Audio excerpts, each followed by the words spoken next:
आता उद्धव साहेबांना जनतेनं मुख्यमंत्री पदावर विराजमान केलं होतं. काही ठिकाणी त्यांची उपस्थिती सुद्धा फार कमी होती.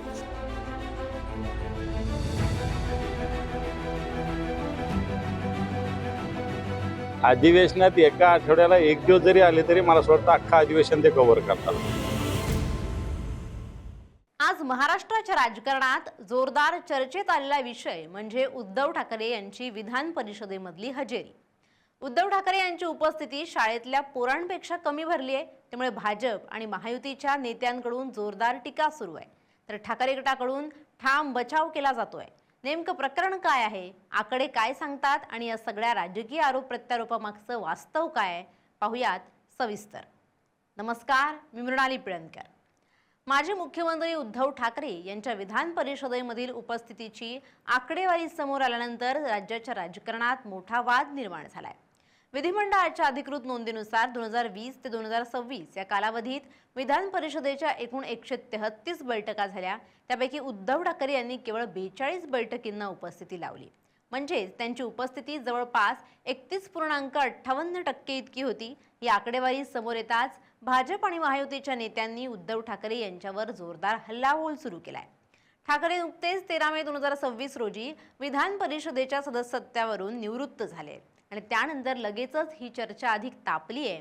भाजप प्रदेशाध्यक्ष चंद्रशेखर बावनकुळे यांनी उद्धव ठाकरे यांच्या कार्यशैलीवर निशाणा साधताना म्हटलंय की 2-2.5 वर्ष घरातून काम करणाऱ्यांनी आता तरी आत्मपरीक्षण करायला हवं. त्यांचा स्पष्ट आरोप असा होता की मुख्यमंत्री असताना देखील ठाकरे जनतेपासून आणि प्रशासनापासून दूर राहिले. याचबरोबर उपमुख्यमंत्री एकनाथ शिंदे यांच्या नेतृत्वाखालील शिवसेना शिंदे गटानं या मुद्द्यावर ठाकरे गटाला घेरण्याचा प्रयत्न केलाय.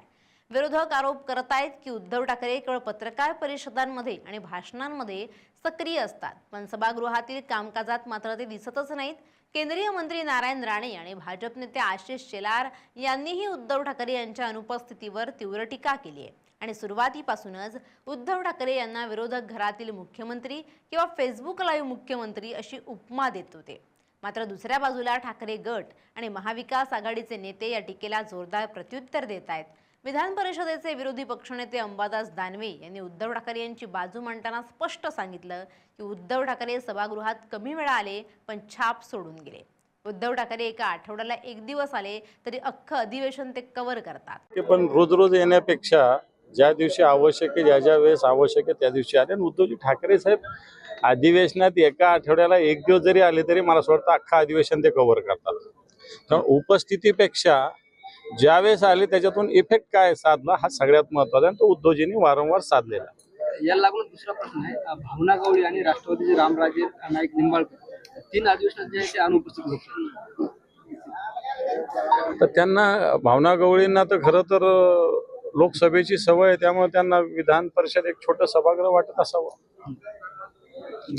काल जे आहे ते जरांगे पाटलांनी आंदोलनाची घोषणा केली, त्यावर मुख्यमंत्री असं म्हणतात मराठा समाजाच्या कोणत्याही योजना बंद केल्या नाहीत, कुणबी प्रमाणपत्र वाटप सुरू आहे.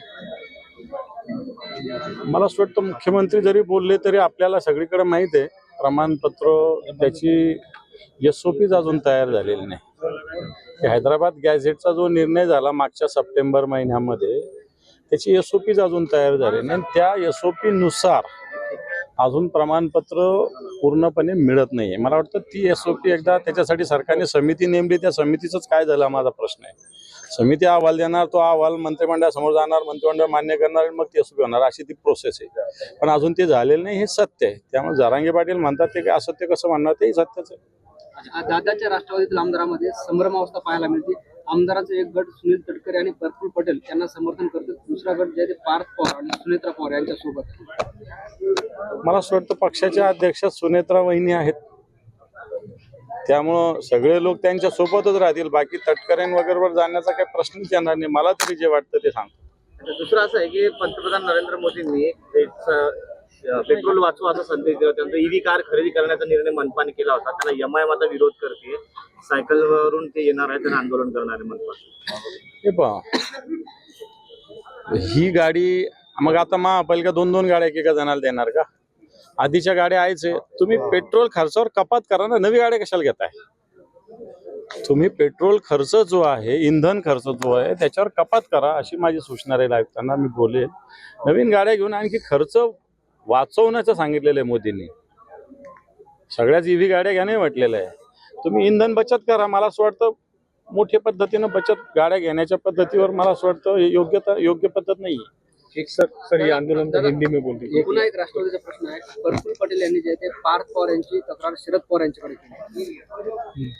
हे पाहता तो त्यांच्या अंतर्गत प्रश्न आहे. शरद पवार साहेब यांचा स्वतंत्र पक्ष आहे, प्रफुल्ल पटेल यांचा पक्ष स्वतंत्र आहे, पार्थ पवारांचा प्रफुल्ल पटेलाचा एक पक्ष आहे. त्यामुळे आता तुम्ही पत्रकार सांगतात प्रफुल्ल पटेल शरद पवारांकडे पार्टची कशाला तक्रार करतील? त्यांचा पक्ष वेगळा, यांचा पक्ष वेगळा. आता उद्धव साहेबांना जनतेनं मुख्यमंत्री पदावर विराजमान केलं होतं. काही ठिकाणी त्यातली उपस्थिती सुद्धा फार कमी होती.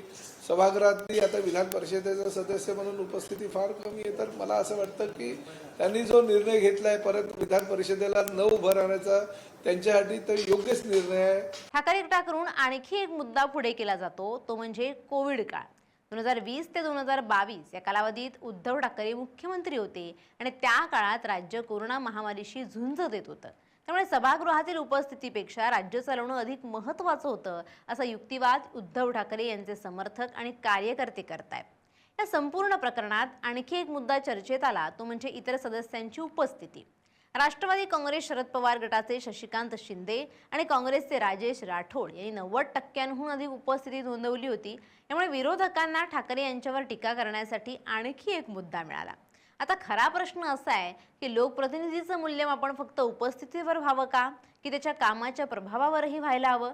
सभागृहात रोज उपस्थित राहणं महत्त्वाचं आहेच, पण त्याचबरोबर जनतेचा प्रश्न किती प्रभावीपणे मांडले जातात, सरकारला किती धारेवर धरलं जातं आणि लोकांच्या मुद्द्यांसाठी किती आक्रमकपणे लढलं जातं, हेही तितकंच महत्त्वाचं आहे. आगामी काळात हा मुद्दा आणखी तापण्याची शक्यता आहे, कारण महाराष्ट्राच्या राजकारणात ठाकरे विरुद्ध महायुती हा संघर्ष आता अधिक तीव्र होत चाललाय. उद्धव ठाकरे यांच्या कमी उपस्थितीबद्दल तुमचं काय मत आहे? उपस्थिती महत्त्वाची की प्रभावी कामगिरी? तुमचं मत कमेंट करून नक्की सांगा.